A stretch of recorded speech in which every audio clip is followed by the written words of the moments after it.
সৃষ্টিতে বিস্ময়। এখন দেখবেন মাওলানা শাইখ নুরুল ইসলাম ফারুকী স্মরণে সত্য ও সত্যের সন্ধানে।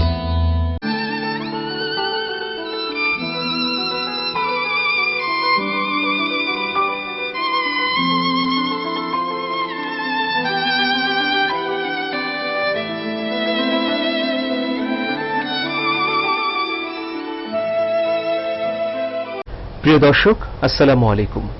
আজ আমরা অত্যন্ত দুঃখ ভারাক্রান্ত মনে আপনাদের সামনে উপস্থিত হয়েছি। আপনারা নিশ্চয়ই জানেন, বুধবার সন্ধ্যায় নিজের বাসায় খুন হন, অত্যন্ত নির্মমভাবে খুন হয়েছেন মাই টিভির অনুষ্ঠান উপস্থাপক মাওলানা শাইখ নুরুল ইসলাম ফারুকী। তিনি আমাদের এই টিভিতে দুটো অনুষ্ঠান করতেন, একটি হক কথা, অন্যটি হচ্ছে সত্যের সন্ধানে। আমরা এই ঘটনার তীব্র নিন্দা জানাচ্ছি এবং আমরা নিজেরাও অত্যন্ত শোকাহত। এই শোককে ধারণ করেই আজকের এই অনুষ্ঠান, তাকে স্মরণ করিয়ে আজকের এই অনুষ্ঠান সত্য ও সত্যের সন্ধানে।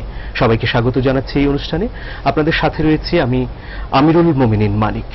আমরা মাওলানা নুরুল ইসলাম ফারুকীর জীবনের নানা দিক নিয়ে আলোচনা করব, তার হত্যাকাণ্ডের বিষয় নিয়ে চুলচেরা আলোচনা করব। এই বিষয়ে আলোচনার জন্য আমাদের স্টুডিওতে উপস্থিত হয়েছেন চারজন সম্মানিত অতিথি। হাতের ডান পাশে রয়েছেন যমুনা টেলিভিশনের ইনভেস্টিগেশন 360 ডিগ্রি টিমের সম্মানিত সম্পাদক, বিশিষ্ট অপরাধ সাংবাদিক জনাব মিজান মালিক। উপস্থিত রয়েছেন মাই টিভির ইসলামী অনুষ্ঠান উপস্থাপক মাওলানা ইহসানুল হক।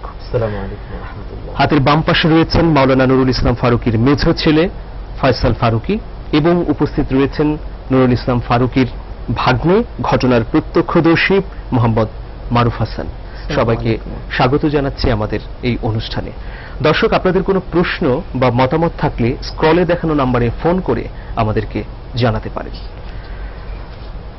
মারুফ হাসান, তুমি ওই ঘটনার একেবারে প্রত্যক্ষদর্শী, সামনে থেকে দেখেছ। আমরা শুরুতেই জানতে চাচ্ছি আসলে কিভাবে ঘটেছিল ওই ঘটনা। জি, খুনিদের মধ্যে দুইজন আমাদের বাসায় গত পরশুদিন, খুনের পরশুদিন এসেছিল। বাসায় এসে হুজুরের সাথে কথা বলেছে যে হুজুর, আমরা আপনার সাথে হজে যাব, হজের ব্যাপারে একটু কথা বলতে আসছিলেন। তো হুজুর বলছেন যে তোমরা 2 দিন পরে আসো, এখন আমি ব্যস্ত আছি, এটা বলে ওদের বিদায় করে দিয়েছেন হুজুর। মানে মঙ্গলবার এসেছিলেন? মঙ্গলবার 25 তারিখ আসছে আর কি, 25 আগস্ট। আচ্ছা। তো ওরা ওদেরকে 27 তারিখ আসতে বলছিল, মাঝখানে 26 তারিখে ওনারা এসেছিলেন, কিন্তু পান নাই ওনাকে। 27 তারিখে আবার এসেছেন। আমি তখন বাইরে ছিলাম, বাইরে যখন বাসায় এসেছি, এসে দেখি ওনারা ভিতরে ড্রয়িং রুমে বসে আছেন, অপেক্ষা করতেছেন। সেই দুজন লোক কারা? সেই দুজন কি দেখলে চিনতে পাবে এখন? হ্যাঁ, দেখলে চিনতে পারবো ইনশাল্লাহ। আমি দেখেছি ওনাদেরকে। আচ্ছা, বলো। তো ওনারা বসেছিলেন, তখন হুজুর মানে এই রুমে আসছেন ওনার সাথে কথা বলতে। হুজুর কাজ করতেছিলেন আর বলেছিলেন যে আপনার কে কে হজে যাবে তাদেরকে আপনি একটু আসতে বলেন, আমি কথা বলবো, আমার একটু জরুরি কাজ আছে, আমি পরে আর কথা বলতে পারবো না, এখন বিজি সময় কাটছে। তো ওনারা ফোন করছেন যে ভাই আপনারা কোথায় আছেন, আপনারা চলে আসেন, হুজুর আপনাদের জন্য ওয়েট করতেছেন। তো ওরা ফোনের 10 থেকে 15 মিনিটের মধ্যেই চলে আসে। বাসায় নক করে, বেল দেয় নাই, কলিং বেল দেয় নাই, নক করে। আমি গেট খোলার পরে একসাথে 8 থেকে 9 জন লোক ভিতরে ঢুকে, মানে বাসার মেইন দরজা ভিতরে ঢুকে, ড্রয়িং রুমে ঢুকে সবাই সোফা এবং খাটে বসে যায়। এর মধ্যে জায়গা হইতেছিল না, একজন লোক দাঁড়িয়ে ছিল। আচ্ছা, এরা যখন ঢুকলো তখন কি তাদের সাথে যে অস্ত্র ছিল, চাপাতি ছিল, এগুলো কি তুমি খেয়াল করেছো? না, এগুলো লুকিয়ে রেখেছিল আর কি, তখন বের করেনি। আচ্ছা। তো হুজুর আমাকে বলছিলেন যে যিনি দাঁড়িয়ে আছেন ওনার জন্য একটা চেয়ার নিয়ে আসতে, ওনার বসার জন্য। তো আমি ভিতর থেকে একটা চেয়ার নিয়ে এসে যখন ভিতর রুমে ঢুকলাম, রুমে ঢুকিয়ে দেখি যে হুজুরের মাথায় পিস্তল এবং চাপাতি দিয়ে 3 জন লোক হুজুরকে ঘেরাও করে রাখছে। আমি ঢোকার সাথে সাথে আমাকে ধরে আমার মুখ চাপা দিয়ে সাথে সাথে আমাকে বেঁধে ফেলছে। কিন্তু তুমি যখন দেখলে যে হুজুরকে তারা মানে চাপাতি দিয়ে আটকিয়ে রেখেছে বা ভয় দেখাচ্ছে, তখন কি তার মুখ বন্ধ করা ছিল বা মুখ? জি, ওনাকে চাপা দিয়ে রাখা হয়েছিল। চাপা দিয়ে রাখা হয় না, কিন্তু ওনাকে ভয় দেখানো হয়েছিল অনেক, পিস্তল মাথা ধরে রাখছিল। উনি কি চিৎকার করছিলেন? না, চিৎকার করছিলেন না। আমি ঢোকার সাথে আমাকে ধরে ফেলছে, মুখ ধরে ফেলছে, আগে আমাকে মুখ ধরে ফেলছে, আর বলতেছে কোনো ধরনের চালাকি, কোনো ধরনের সাউন্ড করা যাবে না, সাউন্ড করলে একদম দুজনকে মেরে ফেলবে, এরকম হুমকি দিচ্ছিল, এরকম বলতেছিল। আর আমাকে আমার হাত আর এই মুখ বেঁধে ফেলছে। কিন্তু এই মুহূর্তে যারা ঘরের অন্য রুমগুলোতে ছিল তাদের অবস্থা কি ছিল? আমাদের বাসায় তখন মেহমান ছিল, দুজন মহিলা মেহমান আসছিল। আচ্ছা। তো আমি শুধু পুরুষদের মধ্যে আমি আর হুজুরি বাসায় ছিলাম, আর মেহমান সহ আমাদের বাসায় 5 জন মহিলা ছিল, তখন বাসায় ছিল। আচ্ছা, ওনারা ভিতরে কথা বলতেছিলেন আর আমরা ড্রয়িং রুমে এই অবস্থায় আমরা পড়ে এই আছি। ঘটনা কি ভেতরের মহিলারা কি কেউ জানতে জানতো না, পারেন? কেউ জানতো না। তো যখন আমি ঢুকলাম, আমাকে বেঁধে ফেলছে, হাত এবং মুখ বেঁধে ফেলছে। তো বেঁধে আমাকে নিয়ে খাটের ফ্লোরে বসায় ফেলছে, বসায় আমার হাত পিছন দিকে বেঁধে মুখ বেঁধে ফেলছে আর চোখ বেঁধে ফেলছে সাথে সাথে। হুজুরকে তখন টেনে এখানে আমার পাশে বসাইছে আর কি, বসে হুজুরকে বাঁধতেছে। হুজুর বলতেছে, দেখো ভাই, আমাকে তোমরা এরকম মেরো না, আমি যা আছে তোমাদের যা লাগবে আমি খুলে দিতেছি আলমারি, তোমাদের যা লাগে তোমরা নিয়ে যাও, আর যদি না হয় আমি তোমার চেক অথবা আমি নগদ টাকা তোমরা কালকে আসো, আমি দিয়ে দিব। ওরা কি আস্তে কথা বলছিলেন না জোরে কথা বলছিলেন? জোরে কথা বলার কোনো প্রশ্নই আসে না, ওনারা আচ্ছা। খুব ভয় দেখাচ্ছিলেন, একদম জোরে কথা বলতেই দিতেছিলেন না, অনেক গালিগালাজ করতেছিলেন, অনেক খারাপ ব্যবহার করতেছিলেন। আমাকে তো প্রথমে অনেক মারধর করছেন এই এর সময়। কয়জনের হাতে চাপাতি? আর 10-12 জন লোক তো ছিল, এর মধ্যে 7-8 জনের কাছে চাপাতি, 2-3টা পিস্তল ছিল। আচ্ছা, তো আমাকে এই চোখ হাত পা সব বেঁধে ফেলছে, পা বাঁধে নাই, হাত গলা বাঁধছে, বেঁধে আমাকে নিচে বসায় রাখছে। তো হুজুরকে আমার পাশে এনে বসাইছে। এমন সময় 10 মিনিট হয়ে গেছে, 10 মিনিট 7-10 মিনিট হয়ে গেছে। এই সময়ের মধ্যেও কি ঘরের ভেতরের মহিলারা কোনো কিছু না, বুঝতে টের পারেনি? পারেনি, কিছু বুঝতে পারে নাই। তো আচ্ছা। এমন সময় মানে আমাদের বাসায় আর 3 জন মেহমান আসছে আর কি, হুজুরকে দাওয়াতের জন্য, মাহফিলে ওয়াজের জন্য আর কি, হুজুরকে দাওয়াতের জন্য নিয়ে আসছে। 3 জন আসছে। তো ওরা এরা কি নিজেরাই ঘরের ভিতর ঢুকে গেল? না, দরজা বন্ধ ছিল, ওনারা বেল কলিং বেল চাপ দিচ্ছেন, সন্ত্রাসীরাই গেট খুলছেন, গেট খুলে ওনাদের ভিতরে ডাকছেন। তো ওনারা বুঝতে পারেন নাই যে এরা সন্ত্রাসী, মানে এরকম কিছু হইতেছে রুমের ভিতরে, বুঝতে পারে নাই। কেন বুঝতে পারলো না? তাদের হাতে ওরা তখন চাপাতি ছিল। যার সামনে যে দরজাটা খুলছে ও চাপাতিটা সরাই ফেলছে, ওর কাছে ছিল না কিছু, দরজা অল্প একটু খুলেছে। আচ্ছা, তো ওরা জিজ্ঞেস করছে, হুজুর আছে? হ্যাঁ, ওদের সন্ত্রাসীরা বলছে, হ্যাঁ আছে, আপনারা আসেন। ভিতরে ওদেরকে আইনি ওদেরকে ধরে ফেলছে, ধরে 3 জনকে একদম আমার মতো এই মুখ হাত পা একদম বেঁধে নিচে বসায় রাখছে। তো আমি খুব কষ্ট পাইতেছিলাম, আমার গলা বেঁধে রাখছিল এই দিয়ে চাদর দিয়ে, বিছানা চাদর ছিঁড়ে হুজুরকে আমাকে গলা বেঁধে রাখছে। আমি একটু কথা বলার চেষ্টা করলে আমাকে অনেক মারধর করে, চোখে একটা আঘাত দেখা জি, যাচ্ছে। অনেক মারধর করে। তো হুজুর এরকম অনেক করতেছিল যে আমাদের মায়েরা না, আপনারা যা লাগে আপনারা নিয়ে যান, এরকম বলতেছিল। আচ্ছা, তো যখন আমি নিঃশ্বাস নিতে পারতেছিলাম না, আমি আমার হাতটা ছড়ানোর চেষ্টা করি, টান দিয়ে হাতটা এক হাত বের করে ফেলি। আচ্ছা, এমন সময় ওদের একজন আমার চোখ বাঁধা ছিল, আমার কানে, ডান সাইডের কানে একটা লাথি মারে। আচ্ছা, এই লাথিতে আমার এই খাটের সাথে বাড়ি খেয়ে আমি সেন্সলেস হয়ে যাই, মানে অজ্ঞান হয়ে যাই। আমি তখন কিছু শুনতে পারতেছিলাম না।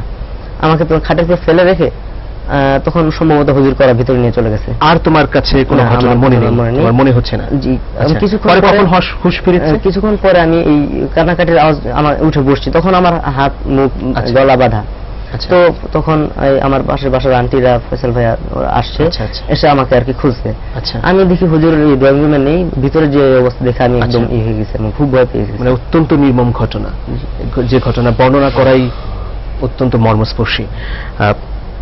ফয়সাল ফারুকী, আপনি কখন এলেন সেই স্পটে? আমি একটু বাইরে ছিলাম তখন, একটু কাজে বাইরে গিয়েছিলাম। তারপর আমি যখন আসার পরে সিঁড়ি দিয়ে যখন উঠতেছিলাম বাসায়, কান্নার আওয়াজ পাই। তাড়াহুড়ো করে বাসায় উঠে গেটটা খোলা ছিল। আমি ভিতরে যেয়ে দেখি আমার বাবা আমাদের ডাইনিং রুমে পড়ে আছে এবং চারিদিকে অনেক রক্ত। আমার মা সামনে আমার বাবার মাথার পাশে বসে আছে এবং আমার নানি পায়ের কাছে বসে আছে। আমি আমাদের ড্রয়িং রুমে তাকিয়ে দেখি যে মারুফ, তারপর আরো 3 জন লোক আমাদের সবাইকে হাত পিছন দিকে এবং মুখে চোখে কাপড় দিয়ে খুব খুব টাইট করে বেঁধে রাখা হয়েছে সবাইকে, মানে মারুফকে খাটের উপর ফেলে রাখা হয়েছিল আর ওনাদের 3 জনকে হাঁটু গেড়ে বসে রাখা হয়েছিল মাটিতে। সম্ভবত আমি যেটা করতেছি যে আমি আসার হয়তো বা 8-10 মিনিটের, আমি আসার 8-10 মিনিট আগে ওরা হয়তো বা চলে গেছে কাজটা শেষ করে। কি অবস্থায় ওনাকে দেখলেন আপনার বাবাকে? আমি বাবাকে দেখলাম নিথর হয়ে পড়ে আছে একদম ফ্লোরের মধ্যে, চারিদিকে গলার মাথার এই সাইড থেকে সব দিক থেকে শুধু রক্ত। আর এই দেখে তো আমি চিল্লাপাল্লা শুরু করে দিই। তারপর আমার বাড়িওয়ালাকে আমি ইনফর্ম করি, আর তারপর তারা পুলিশে খবর দেয়। আমি সঙ্গে সঙ্গে ডাক্তার হাসপাতালে অ্যাম্বুলেন্সের জন্য ফোন দিই। আচ্ছা, আচ্ছা, ততক্ষণে আমি আমার বাবার গায়ে হাত দিয়ে পালস চেক করার চেষ্টা করি, কিন্তু কিছু থাকে না, আমি তাকে কিছু পাইনি। এটা ছিল কাহিনী আর কি। পরে আম্মুর কাছ থেকে আরো অনেক কিছু শুনতে পাই। আম্মু যেটা বলে যে আম্মু সহ আম্মু, আমার নানি, তারপর আমাদের বাড়ির কাজের মহিলা এবং বাইরের 2 জন অন্যান্য গেস্ট ছিল আর কি, টোটাল 5 জন মহিলা ছিল। তাদের সবাইকে তারা একটা পর্যায়ে রুমের ভিতর এসে ছুরি, চাপাতি এবং পিস্তল দিয়ে জিম্মি করে হাত পা বেঁধে ফেলে, হাত মুখ চোখ সব বেঁধে ফেলে খুব টাইট করে। আমাদের যে বিছানার চাদর এবং যা যা পেয়েছে, যা জামা কাপড় সবকিছু ওগুলো আচ্ছা, কেটে আচ্ছা। কেটে সব দিয়ে বেঁধে ফেলে। বেঁধে ফেলার পর তারা টাকা পয়সা দাবি করে। আম্মু বলে যে আপনাদের যা লাগবে আপনারা সব নিয়ে যান। আম্মু চাবি দেখায় যে এখানে আলমারির চাবি, এখানে টাকা রাখার এই চাবি আছে, সব দেখা যায়। সবকিছু তারা চাবিটি করে অনেক মানে খুব তাড়াতাড়ি কম সময়ের মধ্যে তারা সবকিছু লন্ডভন্ড করে বাসায় সবকিছু আচ্ছা। নিয়ে যায়। যাওয়ার পর আম্মু যখন একটু টের পায় যে কোনো সারা শব্দ হচ্ছে না এখন আর কোনো, তারা খুবই আস্তে আস্তে কথা বলছিল, যেটা বললো সারা শব্দ যখন হচ্ছে না, যখন টের পায় তখন খুব চেষ্টা করে অনেক কষ্ট করে আম্মুর পিছনের একটা বাম হাতটা আম্মু ছুটাতে পারে, যে একটা ওরা যে টাইট করে বেঁধে রেখেছিল ওই বাঁধনটা থেকে হাতটা খুলতে সক্ষম হয়। আচ্ছা, এটাই। তারপর খুলে সঙ্গে সঙ্গে মুখ চোখ খুলে নানিরটা খুলে দিয়ে আব্বুকে খোঁজা শুরু করে। দৌড়ে সামনের রুমে চলে আসতে দেখে যে আব্বু নিথর অবস্থায়, আব্বুর গলায় আব্বুর পাগড়ি ছিল, আব্বুর যে পাগড়ি ওগুলা দিয়ে আব্বুর গলায় পেঁচানো, চোখে পেঁচানো, হাতগুলো সামনে এভাবে করে বাঁধা, চোখে পেঁচানো সব জায়গায় নিথর হয়ে পড়ে আছে ফ্লোরে। আমার মা যে বাঁধন খোলার চেষ্টা করে, বাঁধনগুলো খুব শক্ত করে বাঁধা ছিল,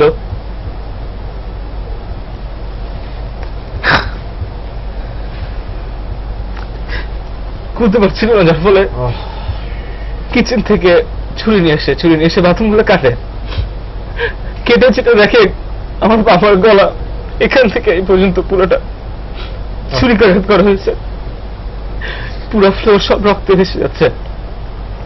আম্মু হাও করে কাঁদতেছে, নানি কাঁদতেছে। তখনই আমার এন্ট্রিটা হয় বাসায়। আমি তখনই আর কি বাসায় ঢুকে এই অবস্থাটা দেখি। এই ছিল। আচ্ছা, আমরা অত্যন্ত দুঃখিত। আসলে আমাদের সান্ত্বনা দেওয়ার কোনো ভাষা নেই, আমরা কি বলে নিন্দা জানাবো সেটারও কোনো ভাষা নেই। আমরা আপনাদের কাছে আসব মাওলানা এহসানুল হক। আপনি মাওলানা নুরুল ইসলাম ফারুকীর সঙ্গে দীর্ঘদিন কাজ করেছেন, আপনি একসাথে অনুষ্ঠান করেছেন দীর্ঘদিন, এই টিভিতেও একসাথে অনুষ্ঠান করেছেন। আপনার কাছে কি মনে হয় যে এই খুনের ঘটনার পেছনে বা হত্যাকাণ্ডের পেছনে কিছু থাকতে পারে, বা মাওলানা নুরুল ইসলাম ফারুকের কোনো শত্রু ছিল? কখনো কি মনে হয়েছে? ভাইয়া, রুস্তম ফারুকী ভাই এমন একজন মানুষ ছিলেন, তার কোনো শত্রু থাকতে পারে এটা আমার মনে আসে না। তার হাসি, তার ব্যবহার, তার কথাবার্তা, তার চালচলন, তিনি যেখানে যেতেন সবাইকে তিনি হাসি খুশি রাখতেন। ও আপনি দেখুন তার যে জীবনটা, উনি একজন কামিল কমপ্লিট করা একজন শ্রেষ্ঠ সম্মানিত একজন আলিমে দ্বীন, সারসিনা দারুস সুন্নাহ মাদ্রাসা থেকে তিনি কামিল করেছেন। এবং ব্যক্তিগত জীবনে সর্বশেষ তিনি ছিলেন হাইকোর্ট, সুপ্রিম কোর্ট, জামে মসজিদের সম্মানিত খতিব। এবং উনি MITV সহ চ্যানেল আই সহ সকল চ্যানেলে এবং আমাকে এবং চ্যানেলে আমরা যারা আছি আমাদেরকে হাতে কলমে তিনি এনেছেন এবং নিজ হাতে তিনি শিখিয়েছেন। এটা ক্যামেরা, এদিকে তাকিয়ে বলতে হবে, এটা বলবেন, এভাবে বলবেন, শুদ্ধ কথা বলবেন, স্পষ্ট করে বলবেন।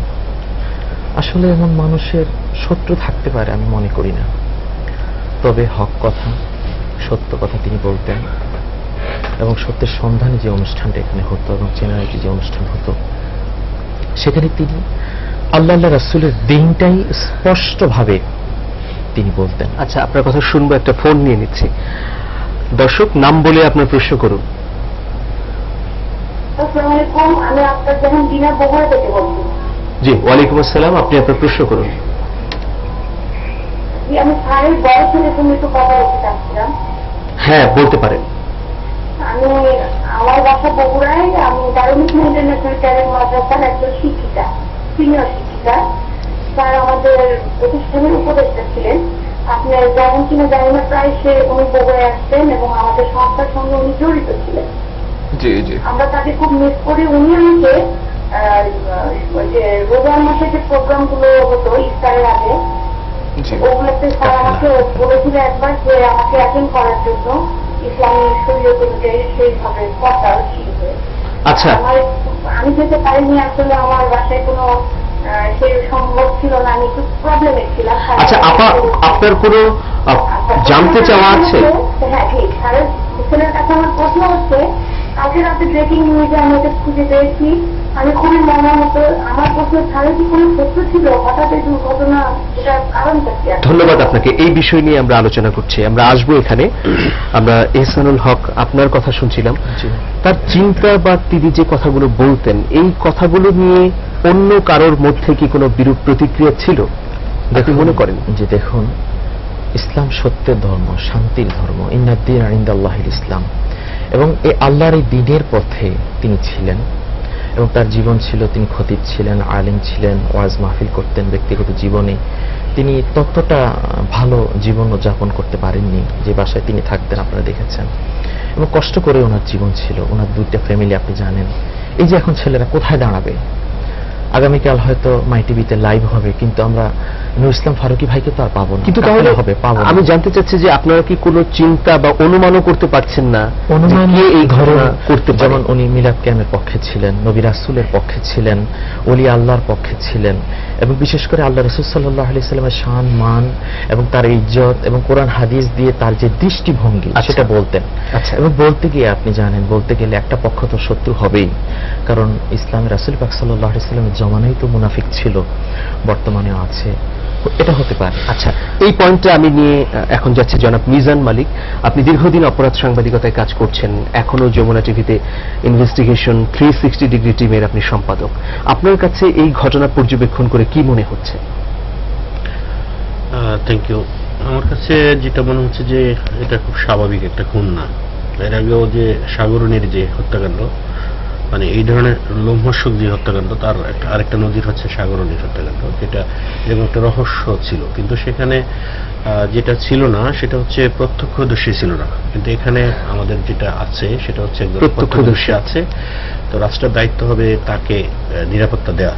যেহেতু একজনকে মারা হয়েছে এবং একজন খুন হয়েছেন, তার খুনিদেরকে সে চিনে ফেলেছে। এখন আমি মনে করি এই শিশুর নিরাপত্তা দেওয়ার দায়িত্বটি রাষ্ট্রের, এবং একই সঙ্গে তাকে হাতে রেখে, মানে তাকে নিয়ে যদি তারা অভিযান চালায় কিংবা যাদেরকে সন্দেহ করা হচ্ছে তাদেরকে তার সামনে আনা হয়, তাহলে খুনি খুব সহজেই ধরা পড়বে। কিন্তু আমি কোনো অনুমান করে বলবো না যে কোনো একটা পক্ষ এই হত্যাকাণ্ড ঘটিয়েছে, কারণ ও যে বর্ণনা দিয়েছে তাতে কিন্তু সে কোনো লেবাসধারী কিংবা কোনো মানে কোনো একটা যে খুনি, মানে একে দেখতে খুনির মতো দেখা যায়, তারা সাধারণ মানুষ। যারা গিয়েছে তারা খুবই সাধারণ মানুষ, ছিল না, সেরকম কোনো কিছু ছিল না, খুব সাধারণ মানুষ ছিল। এবং আমার ধারণা এরা হচ্ছে ভাড়াটে খুনি। আমার যেটা ধারণা, মানে এরাই যে এদেরই যে উদ্দেশ্য ছিল যে এরা খুন করবে এমন নাও হতে পারে, মানে এদেরকে কেউ ব্যবহারও করতে পারে। এখন এর পেছনে যদি যাওয়া যায় তাহলে দেখতে হবে যে ওনার সঙ্গে কোনো বিষয়ে কারোর সঙ্গে কোনো ধরনের বিরোধ ছিল কিনা। মতবিরোধ একটা বিষয় আর বিরোধ আরেকটা বিষয়। বিরোধের সাথে অর্থনৈতিক কোনো বিষয় থাকে। ধরেন ওনারা এই যে হজের যে বিষয়গুলো আছে, মানে হজের কথা বলে বারবার গিয়েছে। এখন এই যে হজের সাথে এইটার পেছনে যারা আছে তাদের কারো কোনো ধরনের সম্পৃক্ততা আছে কিনা, চাঁদাও দাবি করেছে। হ্যাঁ, চাঁদা দাবি করেছে। এই বিষয়টা আমার মনে হয় একদম প্রথম দিকেই তদন্তের আওতায় নিয়ে আসা দরকার। অনেকে অনেক দাবি করবে যে কোনো রাজনৈতিক পক্ষ থাকতে পারে, ধর্মীয় কোনো গোষ্ঠী থাকতে পারে, কোনো উগ্রপন্থী থাকতে পারে, এটা দাবি। এইটা প্রমাণ করবার জন্য ও যে বর্ণনা দিয়েছে একদম লোমহর্ষক বর্ণনা, কাছ থেকে দেখা একটা খুনের ঘটনা। এই ছেলে বড় হলে আমি জানি না মানসিকভাবে কতটা, এবং তাকে মানসিকভাবে সাপোর্ট দিতে হবে এবং মানসিক ডাক্তারের কাছে নিতে হবে বলে আমি মনে করি, আমার যে ব্যক্তিগত অভিজ্ঞতা। আপনার অভিজ্ঞতার আলোকে এটা মনে হচ্ছে, আমরা নিশ্চিত হচ্ছে যে এটা মনে হচ্ছে কিনা এটা প্রফেশনাল কিলার বা সংঘবদ্ধ চক্র? হ্যাঁ, এরা সংঘবদ্ধ অবশ্যই চক্র, মানে প্রফেশনাল কিলার কিনা এটা বলা যাবে না, কিন্তু এরা যে অপরাধ চক্রের সঙ্গে জড়িত এটা ঠিক। আচ্ছা, প্রফেশনাল কিলাররা আবার হয় কি, ওরা সরাসরি গিয়ে একদম শুট করে দেয়, মানে গুলি করে দেয়, গুলি করে তারা চলে আসে। এই দীর্ঘ সময় ধরে একদম বেশি প্রফেশনাল আবার যদি হতো তাহলে এই ছেলেকে আবার বাঁচিয়ে রাখার কথা না, মানে একদমই যদি তারা হতো তাহলে তারা কোনো সাক্ষী রাখতো না। এতে বোঝা যায় যে তারা কিছুটা আনকরাও বটে, মানে একদম পুরোপুরি প্রশিক্ষণ প্রাপ্ত এরকম না, কিন্তু তারা তাদেরকে টাকায় হলে খাটানো যায় এরকম আমার মনে হচ্ছে আর কি, যে এদেরই কোনো উদ্দেশ্য হাসিল করবার জন্য গেছে, এমন না। তাই হতো তাহলে টাকা পয়সা নিয়ে চলে আসতো, তারা তো মারতো না। তাদের উদ্দেশ্য থাকতো ডাকাতি করা, চুরি করা কিংবা কোনো কিছু করা, তাহলে তারা সেটা নিয়ে চলে আসতো। আইন শৃঙ্খলা বাহিনী যে কাজটা করছে এইটাকে সূত্র ধরেই, এই কথা মানে তাদের আচরণটাকে সূত্র ধরে, মানে খুনিদের কিলারদের যে মোটিভ এইটাকে সূত্র ধরে আগেলে আমার মনে হয় যে অনেক দূর যাওয়া যাবে এবং তাদের কাছাকাছি পর্যন্ত পৌঁছে যাবে, এবং তাদের একজনকে যদি ধরা যায় তাহলে তাদের মুখ থেকে বের করা যাবে আসলে পেছনে কারা। আমরা ছোট্ট একটা বিরতি নেব। প্রিয় দর্শক, ছোট্ট একটা বিরতি নিচ্ছি, আশা করছি আমাদের সঙ্গে থাকবেন।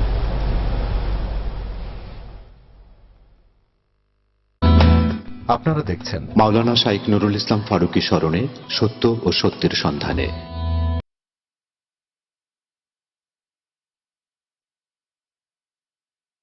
শাবান মাস চলে গেল, যাচ্ছে শাবানের রাত চলে গেল।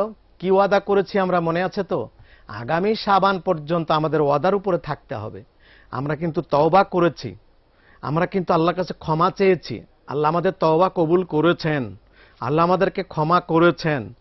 আবার যেন তওবা করতে না হয়, আবার যেন ক্ষমা চাইতে না হয়, আর যেন গুনাহ না হয়, এই অ্যাটিটিউড নিয়ে থাকতে হবে, এই প্রস্তুতি নিয়ে থাকতে হবে।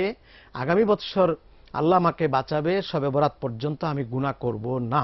এই প্রতিশ্রুতি আল্লাহকে দেয়া হয়েছে, এই প্রতিশ্রুতি রক্ষা করতে হবে। আজ থেকে ১৫০০ বছর আগে এখানেই আমাদের প্রাণপ্রিয় নবীজি মোহাম্মদ মুস্তাফা সাল্লাল্লাহু আলাইহি ওয়াসাল্লামকে এখানকার লোকেরা নির্যাতন করেছিল, পাথর মেরেছিল তার নুরানি দেহে।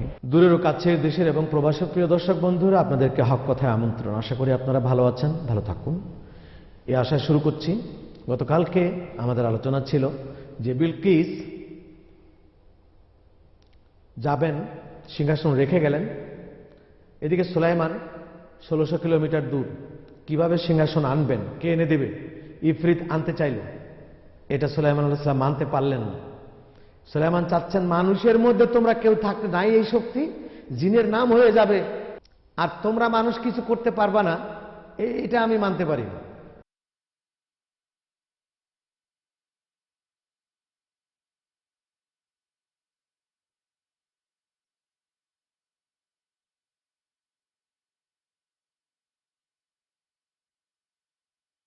ইসলাম ধর্মের এই খাদেম ইসলামী সংগঠন আহলে সুন্নাত ওয়াল জামাতের আন্তর্জাতিক বিষয়ক সম্পাদক ও বাংলাদেশ ইসলামী ফ্রন্টের সভাপতি সহ বিভিন্ন ইসলামী দলের সঙ্গে সংশ্লিষ্ট ছিলেন।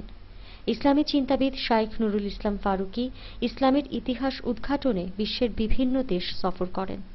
মাইটিভির হক কথা ও সত্যের সন্ধানে অনুষ্ঠানের জনপ্রিয় উপস্থাপক শাইখ নুরুল ইসলাম ফারুকীর অকাল প্রয়াণে মাইটিভি পরিবার শোকাহত।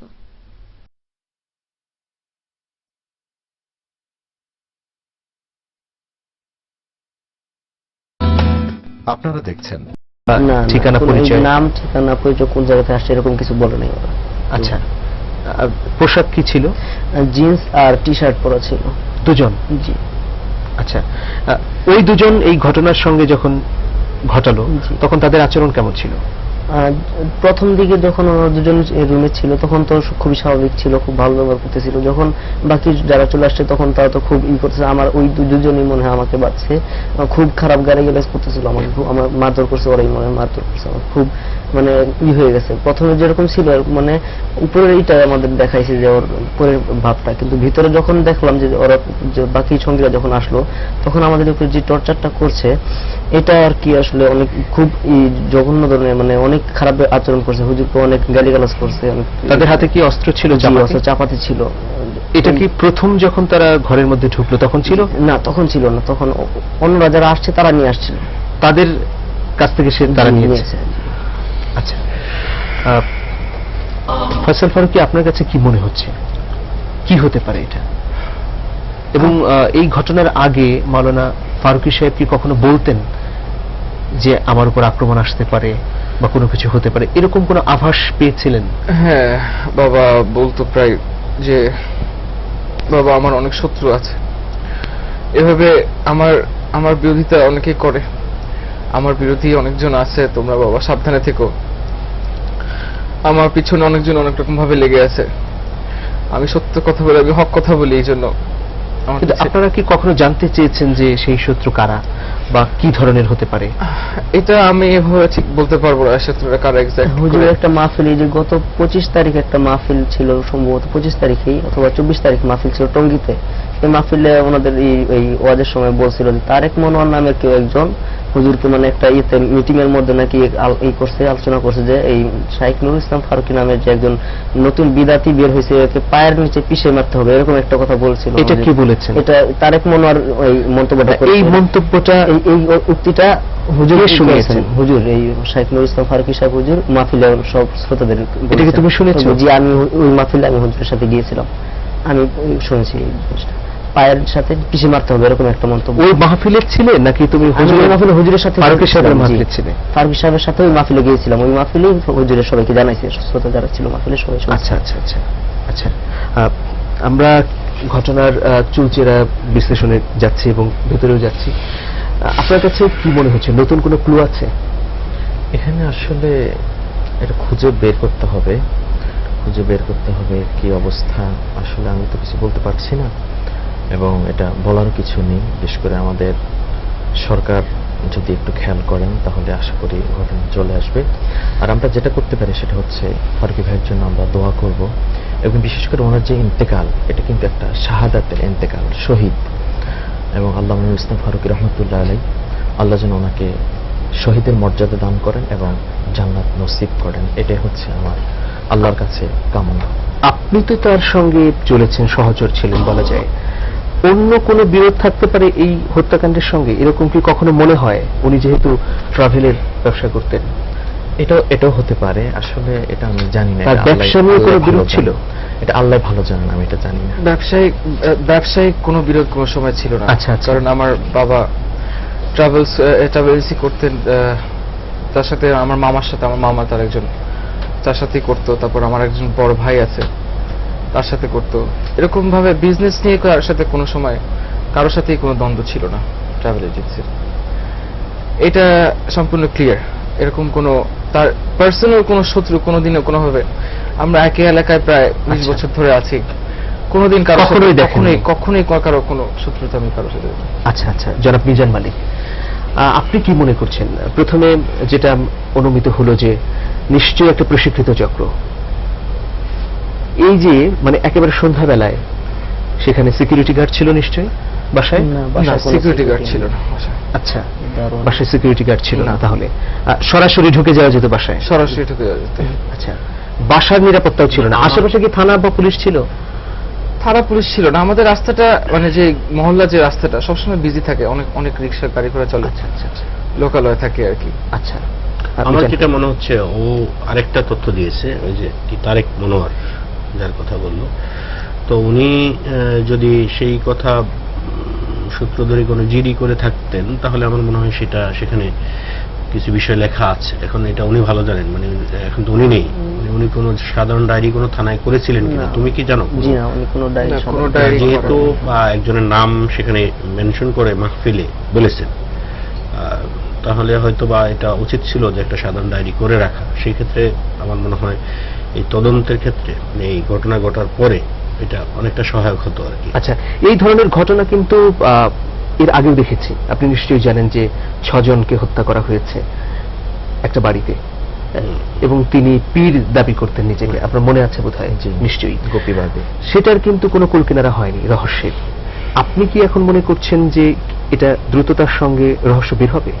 আমার মনে হচ্ছে না খুব সহজে রহস্য বের হবে। তবে পুলিশ যদি খুব আন্তরিকভাবে কয়েকটা টায়ারে মানে তদন্ত করে, লাইক হচ্ছে ও যেই তথ্য দিল মনোয়ার, মানে তারেক মনোয়ার, বা ধর্মীয় কোনো বিষয় আছে কিনা, ওনার মতের পরিপন্থী কেউ কোনো কাজ করেছে কিনা, সেখানে একটা টিম কাজ করলো। আর একটা টিম কাজ করবে হচ্ছে ওনার ট্রাভেলিং ব্যবসার বিষয় আসে কোনো কিছু আছে কিনা, এই বিষয়টা যদি কেউ খতিয়ে দেখে, এটা একটা বিষয়। আর উনি আলোচনা করেছে কিনা আগে পরে ওনার ফ্যামিলির সঙ্গে বা ওনার ছেলেদের সঙ্গে, এদের সঙ্গে কথা বলা, আর ওকে নিয়ে হচ্ছে ওই যাদেরকে সন্দেহ তাদেরকে বিশেষ একটা অভিযান পরিচালনা করে তাদেরকে ধরে মোটামুটি তার মুখোমুখি করা আর কি করলে কিছুটা হলো অগ্রগতি হবে বলে আমি মনে করি। এবং এটা খুবই স্পষ্ট যে এখানে খুনিরা বাংলাদেশে আছে, এখন পর্যন্ত খুনিরা যে সরে গেছে মনে না, আমার মনে হচ্ছে না। যে এরা যে দুজনের কথা বললো এরা আগে পরে এসছে এবং তারা হচ্ছে ওকে পাচ্ছে, তারা কিন্তু গলায় ছুরি চালিয়েছে, ও কিন্তু এটা দেখে নেই বা বলতে পারছে না। তারা ঘরে ঢোকার আগে কি মোবাইল করেছিল? দুজন যারা আসছিল ফোন করেছিল, এরা ফোন আসলে করে ওদের ডাকছে বাকিদের। না, মাওলানা ফারুকী সাহেবকে ফোন করা হয়েছিল না, তারা যখন এসেছে তার আগে? না, আমি দেখি মোবাইলের কল লিস্ট চেক করে কি উদ্ঘাটন করা যায় এই ঘটনা? কিন্তু ও তো বলছে যে কল করে নাই, কিন্তু কল লিস্ট চেক করা যেতে পারে। আমি জানি না। হ্যাঁ, হয়তো বা ও জানে না, কিন্তু আমি মনে করি যে কল লিস্ট চেক করলে কিছুটা হলো তারা জানতে পারবে। এটা কি আপনি মনে করছেন যে পুলিশ এর তদন্তের মধ্যে সীমাবদ্ধ থাকলে খুব দ্রুততার সঙ্গে হবে, না অন্য কোনো আলাদা ইনভেস্টিগেশন সেল করে করতে হবে বা গোয়েন্দা পুলিশ, ডিবি? না না, এটা এখনই খুব প্রয়োজন নেই, কারণ যেখানে রাষ্ট্র চাচ্ছে যে এই ধরনের খুনের যারা পেছনে আছে তাদেরকে বের করতে চাইলে কিন্তু খুব সহজ, পুলিশকে দিয়ে সম্ভব। এখন না হলে পুলিশের প্রতি যখন আস্থা চলে যায় তখন এই বিষয়টা ডিবি কিংবা সিআইডির প্রতি গড়ায়। এখন পর্যন্ত পুলিশের প্রতি তো তার পরিবার অনাস্থা জানাই নেই, যে হচ্ছে না ঠিক মতো। যে অবস্থায় আছে আমি মনে করি পুলিশ এখন পুলিশকে দিয়ে ড্রাইভ দিলে পুলিশ সম্ভব, পুলিশকে দিয়ে সম্ভব তাদেরকে। এখানে ঘটনার কি কি আলামতকে সামনে তদন্তের জন্য ব্যবহার করা যেতে পারে? ব্যবহার করা যেতে পারে হচ্ছে যে তার এই যে বললাম যেটা কল লিস্ট চেক করার একটা বিষয় আছে, এটা ওর একটা স্টেটমেন্ট নেওয়া, তারপর হচ্ছে ওই মাহফিলের যেই বক্তব্যটা আছে সেটা নেওয়া, এবং সেখানে ধর্মীয় কোনো বিষয়ে কারোর সঙ্গে মতদ্বৈত ছিল কিনা সেই বিষয়টা দেখা। হ্যাঁ, তারপর হচ্ছে আলামত হিসেবে, আলামত এটা হচ্ছে আমি কি কি বিষয়কে সামনে রেখে তদন্ত সেটা বলছি। আর আলামত হিসেবে তো তার রক্তমাখা পাগড়ি, তার পাঞ্জাবি, টুপি, সেগুলো তো থাকবে। সেটা তো আসলে খুব বড় না, সেটা প্রমাণের জন্য লাগে যে হ্যাঁ উনি খুন হয়েছেন। রক্তমাখা পাগড়িটা হচ্ছে প্রমাণের জন্য লাগে যে উনি খুন হয়েছেন কি না, মানে এই ধরনের। কিন্তু কি কি বিষয়কে সামনে রেখে এগোতে হবে আমি সেটা বলছি, যে এই বিষয়গুলো যে ওনার সঙ্গে যারা চলতেন এবং এরা আশেপাশে মানে আগে পরে এসছেন, আগে পরে কলগুলো 25 তারিখে ওনার সঙ্গে কথা হয়েছে, এবং এরা যে এসছেন পূর্ব পরিচিত না হলে তো একটা বাসায় এইভাবে পরপর দুবার আসার কথা না, সেই পরিচয়ের সূত্রটা জানা উচিত পুলিশকে। আচ্ছা, দ্রুত বিচার ট্রাইব্যুনালে কি এটা নিয়ে যেতে হবে বা প্রচলিত মামলার মধ্যে রাখলে হবে কিনা? দ্রুত বিচার ট্রাইব্যুনালে হচ্ছে আফটার সাসেট, এর আগে কিন্তু ট্রাইব্যুনালে কোনো বিষয় নেই।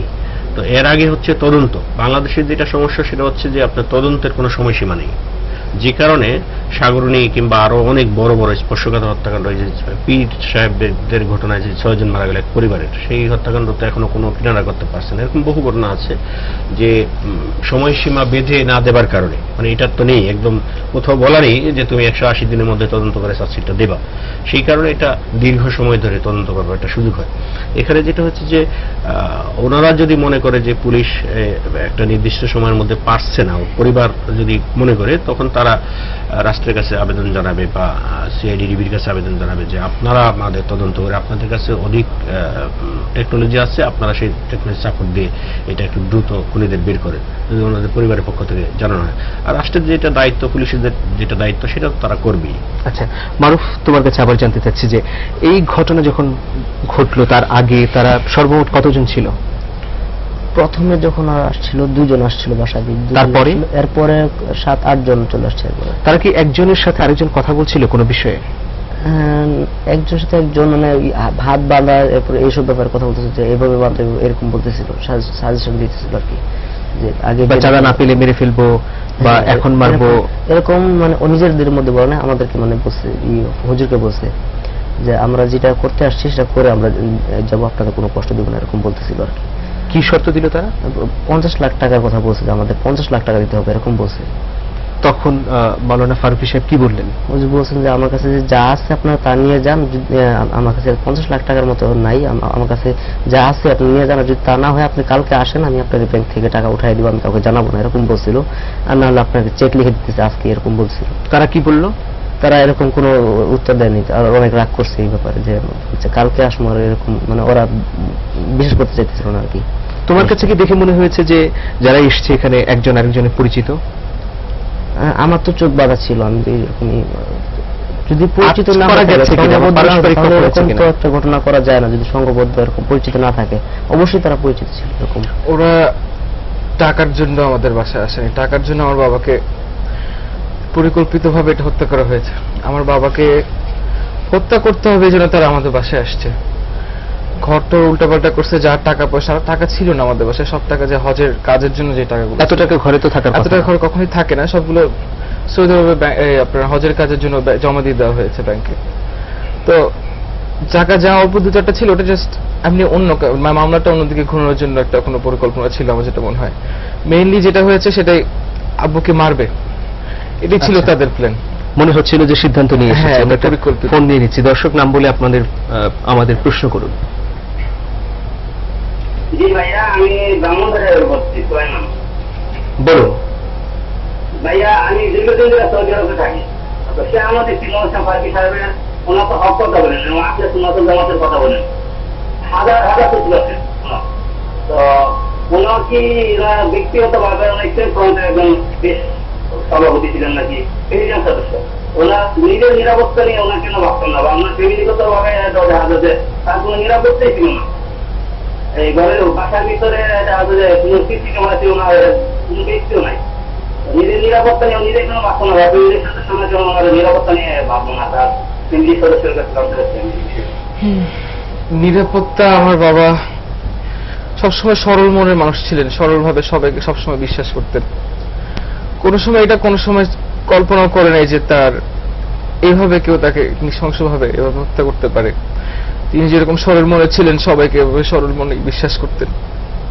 আমাদের বাসায় এমন একটা সিচুয়েশন যে কেউ যে কোনো সময় আসতে পারে, কারণ সবসময় মানুষ আসা যাওয়ার মধ্যেই থাকে।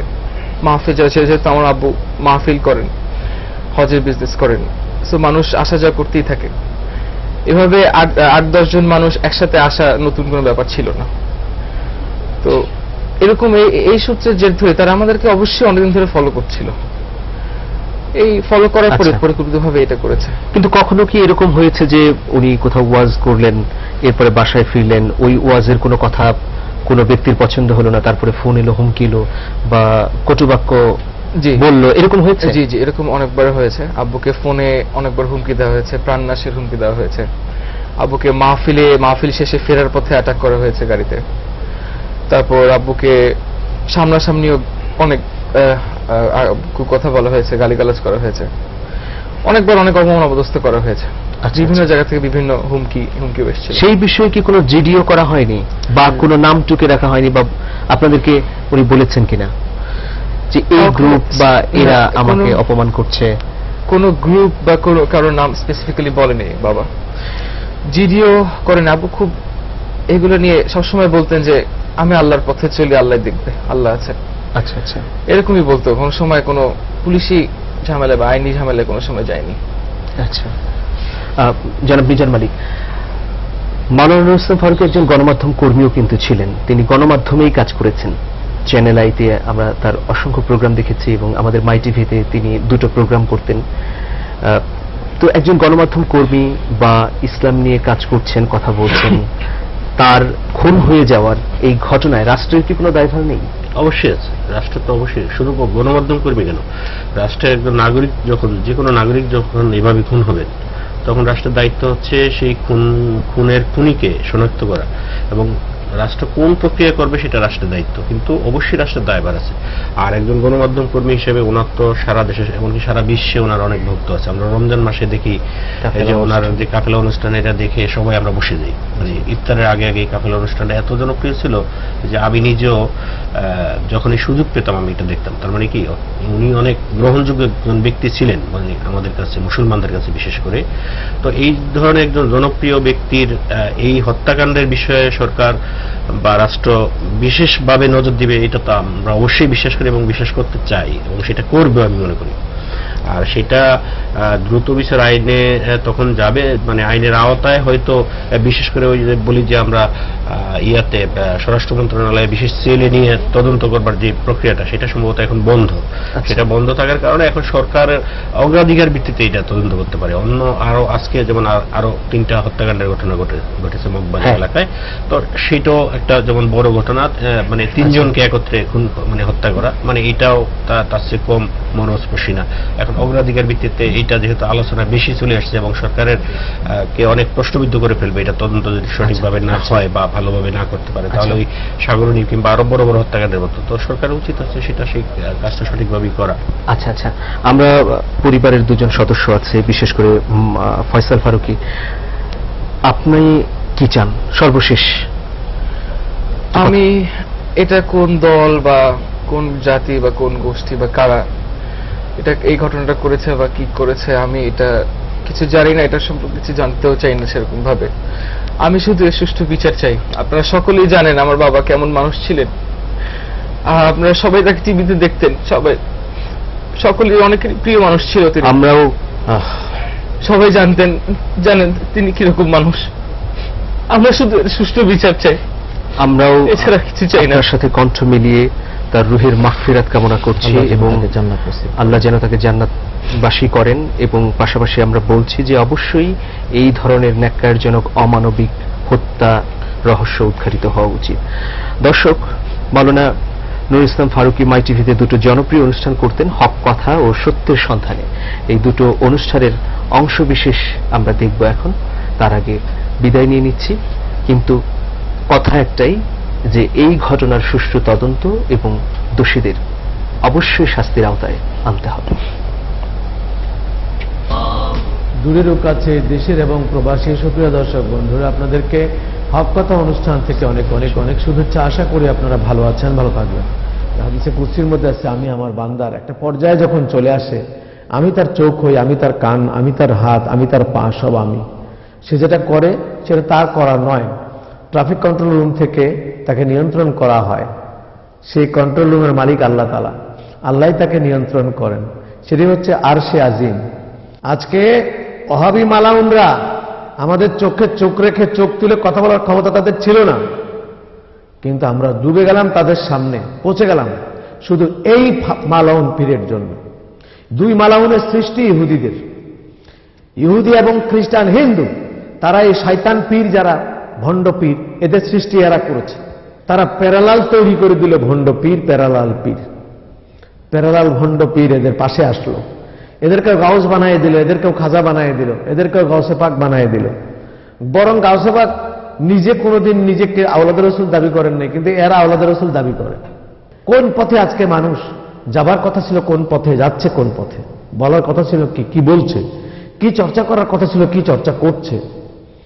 তো সুতরাং ভণ্ডতের হাত থেকে বেঁচে থাকবেন, না হলে দুনিয়াও শেষ, আখিরাতও শেষ।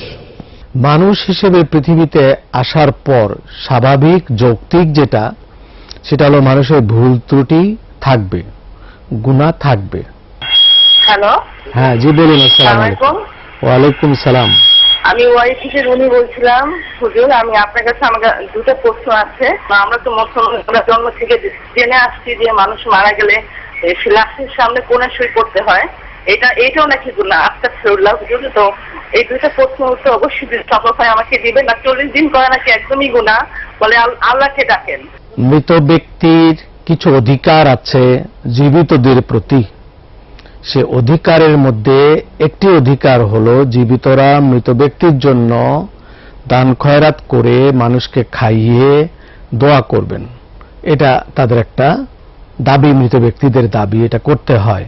আমাদের জওয়ানদের ব্রেন ওয়াশ করে দিয়ে দিল। এক শ্রেণীর মাফিয়া চক্র আমাদের দেশে অনুপ্রবেশ ঘটেছে। আমাদের দেশের কিছু দালালও আছে, এদের সাথে যোগ হয়ে এরা এইসব বাজে ফতোয়ার একটা জোয়ার তুলেছে, এগুলো বেদাত বলে জিকির তুলেছে। এদের কাছে কোনো এভিডেন্স নাই, পৃথিবীর কোনো কিতাবে শবে বরাত নিষেধ